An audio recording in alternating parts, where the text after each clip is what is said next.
नमस्कार स्वागत करुच्ची आज मुख्य गुरुत्वपूर्ण खबर को आपण दर्शक बंधु एवं आम हस्तगत होता खबर रही पाणीपाग संपर्कित वर्षा संपर्कित बा लघुचाप संपर्कित एवं राज्य में किभली भाव रही शीतलहरी एवं केते दिन पर्यंत यह भाव शीत राज्यवासी को अस्तव्यस्त कर केवेठार शीत कम जाना से संपर्क संपूर्ण बरणी मुझे भिडियो प्रदान करी से निश्चित भिडियो प्रथम शेष पर्यंत देखिए जदि भिडियो भल लगे पाखे लाल बटन निश्चित सब्सक्राइब करेंगे पाखे बेल आइकन बजाइदेवे और ऊपर आसुवा ऑल नोटिफिकेशन क्लिक करने को भूलें जहाँफल एभली भिडियो सर्वप्रथम आपण निकट पहुँच पार तेज आसतु जाना आज पाणीपाग संपर्कित विशेष गुरुत्वपूर्ण सूचना को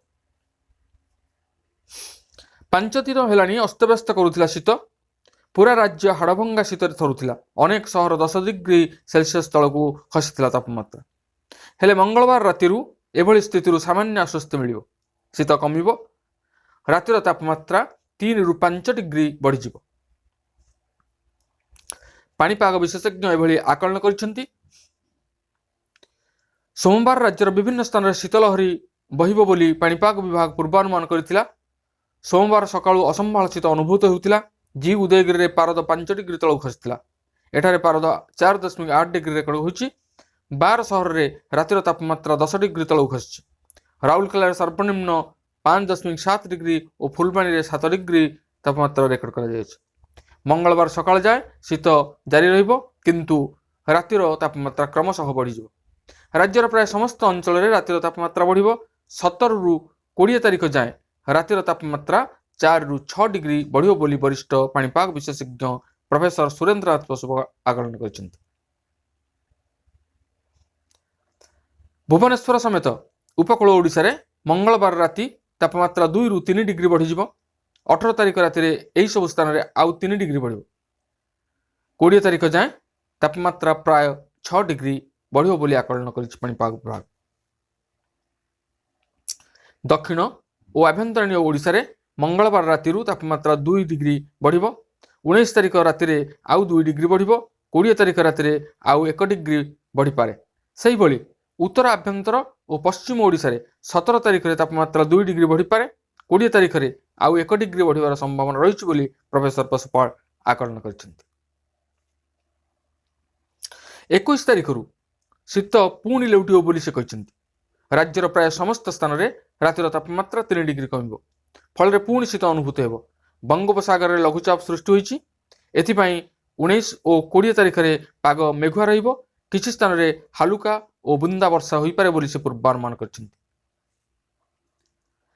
आंचलिक पाणीपाग विज्ञान केन्द्र निर्देशिका डॉक्टर मनोरमा महांती कहछन्ति मंगलवार राति तापमात्रा क्रमशः बढ़िबो। आसंता 4 दिन में रातिर तापमात्रा 3 ରୁ 5 डिग्री बढ़िबो। मंगलवार गंजाम और गजपति रे हालुका वर्षा हो पारे।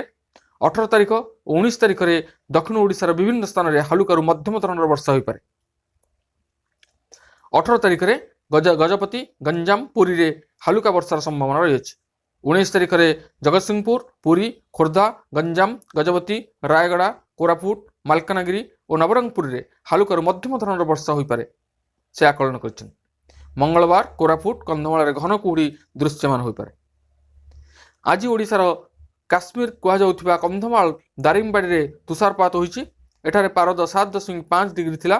दारिंगबाड़ी प्लेहरे डुलुरी साही समेत दुर्गम गाँ गुड़िक तुषारपात होइछि। केन्दुझर कांची पानी रे मध्य तुषारपात होइतिबा देखिବାକୁ मिलिछि। जी उदयगिरी सबुठार ठंडा अंचल पलटिबा सह असंभाळ जाड़ देह थराई देथिला।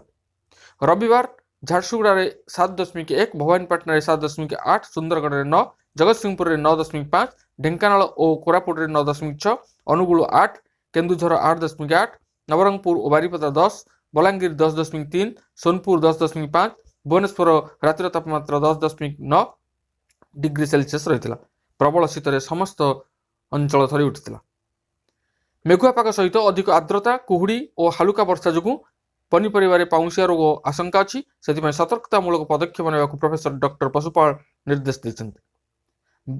डीबीटी सह संजोग कराइबे बोली उपमुख्यमंत्री ये थिला आज पाणीपाग संपर्कित एक विशेष गुरुत्वपूर्ण सूचना। आज पुणी देखा आगामी भिडियो। रोचे धन्यवाद। नमस्कार।